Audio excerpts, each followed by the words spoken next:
un blockbuster iranien au service de la République islamique. C'est le cas du film Damascuteamer de Dama à l'écran depuis le 14 mars dernier en Iran et en deuxième position au box-office, avec 5,85 milliards de toman de recettes, soit presque 1 million d'euros, selon les chiffres publiés le 6 avril. Un véritable succès pour un blockbuster aux accents propagandistes qui témoigne, avant tout, de la nette amélioration des qualités strictement cinématographiques de ce genre de production. Damascuteamer, du célèbre réalisateur Ebrahim Attamikia, pur partisan de la République islamique, retrace l'épopée héroïque d'un père et de son fils, tous les deux pilotes iraniens, piégés lors d'une opération humanitaire en Syrie par les combattants de l'organisation État islamique, et au début du film, le fils, interprété par Babak Hamidian, une superstar du cinéma iranien, questionne l'engagement du père envers un État étranger, bien loin des frontières de son pays. Le jeune personnage est censé représenter les citoyens opposés à l'action de Téhéran en Syrie. Mais, au fil de l'histoire, il prend conscience de la dangerosité de et finit par se sacrifier pour empêcher une attaque suicide à l'avion. Ce long métrage respecte tous les codes du cinéma d'action.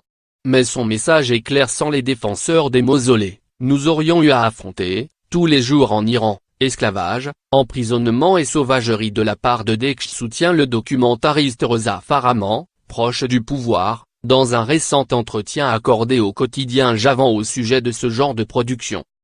Derrière Damascuteamer, dont le budget s'élève à 8 milliards de toman, 1,3 million d'euros, se trouve l'organisation artistique et médiatique OJ, lancée en 2011 sous la présidence de l'ultra-conservateur Mahmoud Ahmadinejad.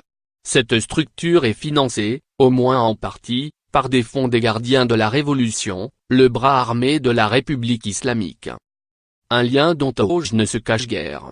Je suis fier d'avoir reçu de l'argent des gardiens de la Révolution pour nos productions et non pas des ambassades étrangères, a déclaré, en février dernier, son directeur, Ehsan Mohammad Hassani.